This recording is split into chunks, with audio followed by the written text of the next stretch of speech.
Hey, welcome back to the channel, everybody. How's it going?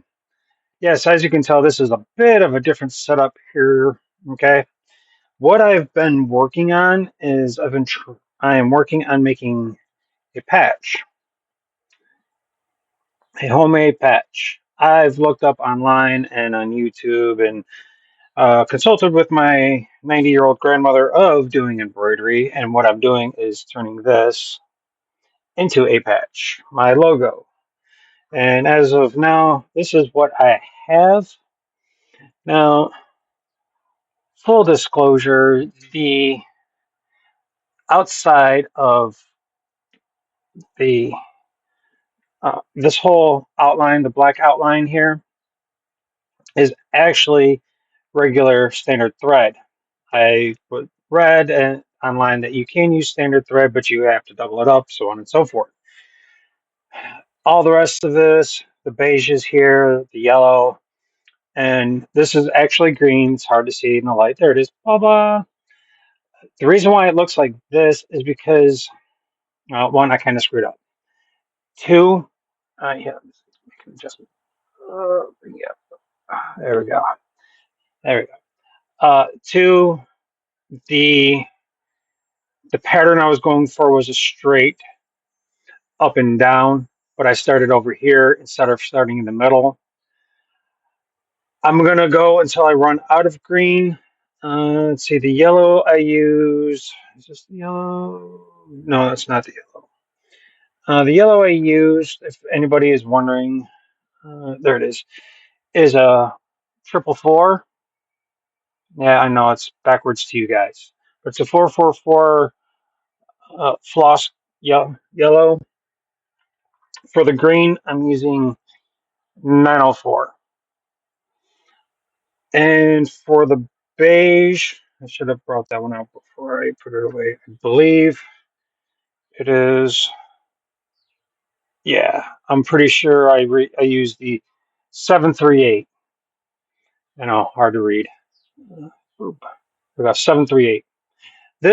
All this floss was given to me by my grandmother because she can't do it anymore due to she's got arthritis. When I did take this over to her today, she was informing me that all my greens are way too tight. When you do it, you pull it taut, not tight. That's one thing that they don't say in other videos. So when you're doing embroidery by hand, you do it taut, not tight. So it doesn't, if you can see the difference. Let's put it on an angle. Uh, most of these are tight, and it's where these are just taut. This material here that I'm using is an old white t-shirt that I just cut. There are other things to use. You can use. My grandmother did tell me of a technique you can use with a sewing machine. It's called a free motion, uh, where I will show you that when I get to it. But I do have an embroidery marker. The only problem is over time, the moisture, it will fade. It will wash out. And a backing material, which helps to keep the material that you're using stiff, so it's a little bit easier. So anyway, what I'm doing, so with these dots here, I used a French knot. You can, sorry, I wish I had thought about doing this before. So what I'm doing is I'm going, there's the back and here's the front. And what I'm doing is, might have to bring you guys into more focus. Um, sorry. Wrong way. Okay. So what I am doing here is, see where my last mark spot was. Okay. My last spot was in the middle of this end. So what I'm going to do is take it back up to my outline as close as I can get it. Bring it through. All right. I move this around a lot. Pull it through. This is 6 strands. I am actually, after I finish doing this top layer here, I'm actually going to go down to 3 strands. When you do this fade out, I read you don't make even lines. I mean, I could just do even lines and just make it like a straight shot, like, whoop, there you go, different colors. I am going to do grids next time I do this, and I might end up doing the free motion next time on all my open areas, these large areas, the circle, the silhouette of the face, and the background. But because I've already got this going, I'm gonna continue on. And using t-shirt material is probably not your best choice, but it's all I had. And you have to pull it out.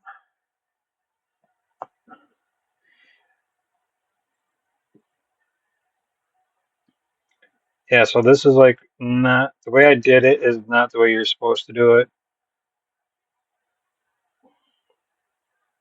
Pulling it real tight. And what I did was is I created one spot, looped it over, came out on another end. So as somebody said before in another video, it's 1, 2, 3, and then fill the space between two and three. You go back into two, and you draw it in. I watched quite a number of videos, and I'm gonna come back where my original number one was. Bring it out, and none of my loops are the same length whatsoever. So my 1 to 2 might be short or medium long, whatever you want to call it.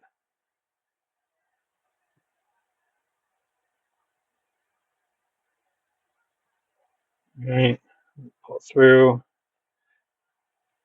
I think the way that I'm doing it this way with with t-shirt material is probably not the best.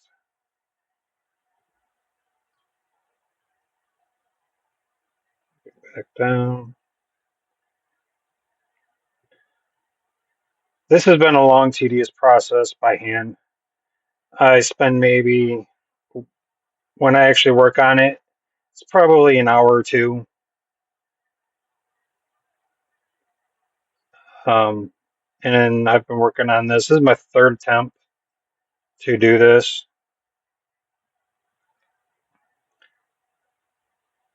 So by no stretch am I awesome or real proficient at it, because it just takes a lot of practice.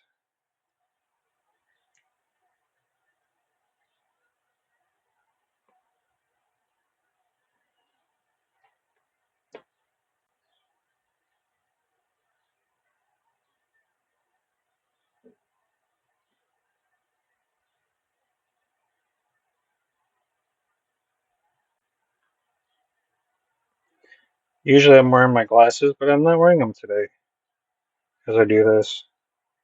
And I'm getting down to the end, as you can tell. So this is going to be my last pull through.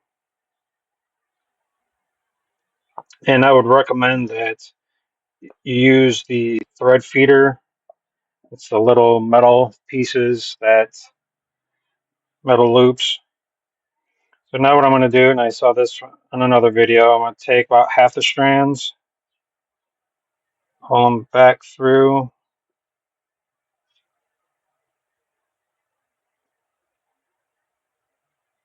and do a quick workout.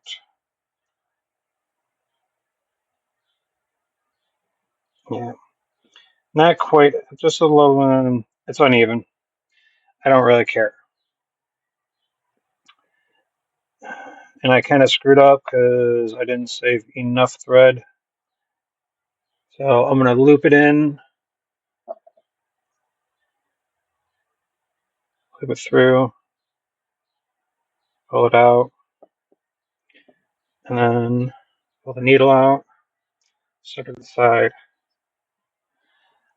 and tie square knots. I'm sorry that this is not like the greatest of videos. I'm sorry that the lighting is not perfect. I'm out in the studio, um, and I've been working on revamping the setup and everything. But I will be showing you once I get this finished, the hand portion of all this done. You will be the first to see um, what it looks like when as I do it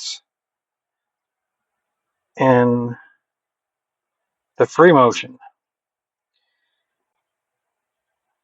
And I'm hoping that when I do the free motion, it's not going to be completely and utterly messed up. But again, this is my first attempt at embroidery, and let's hope that that's tight up enough. Grab my scissors.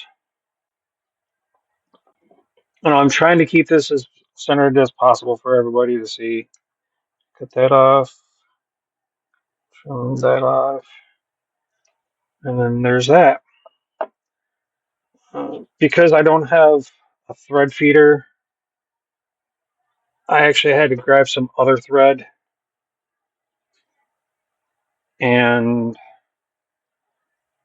I'm using that, which is quite interesting to do.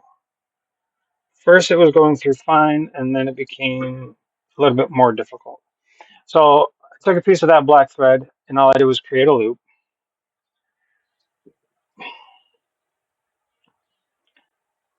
I will feed it through the eye once I get it tight. Hold on. I gotta grab my eyeballs. All right. So let's feed the loop through the eye.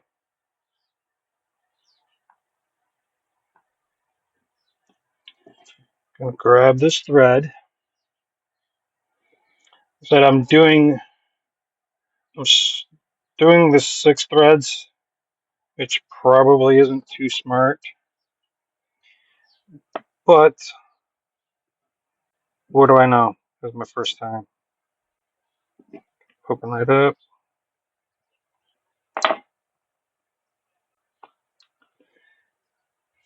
Feed the thread through the loop.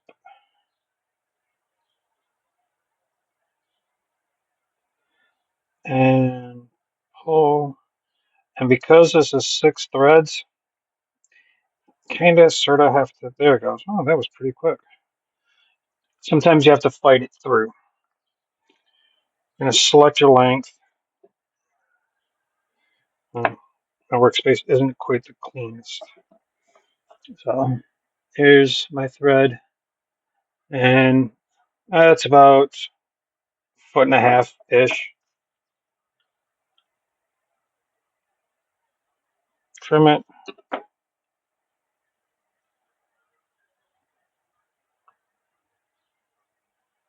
Tie a knot at the end.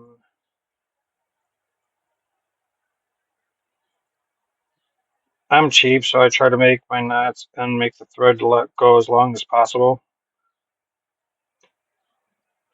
And everybody says, "Oh, floss is cheap." I'm like, yeah, well, for those that actually have money to spend, of course it is. Now, let's run.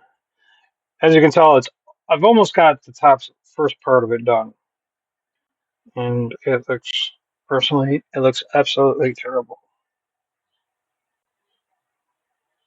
especially because it's not straight.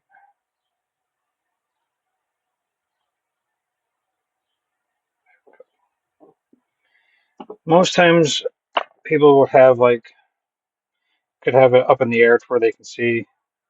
Unfortunately, because I'm showing you, it's not going to be. That's real.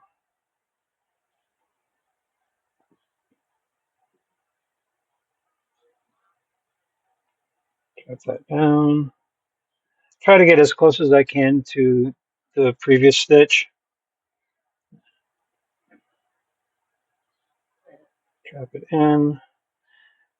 I'm going to try and go back to the original when I started this instead of trying to do a double feed.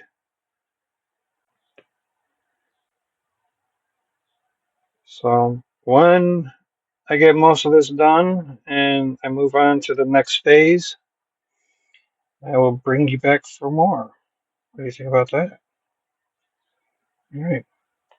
So until next time, I will see y'all later.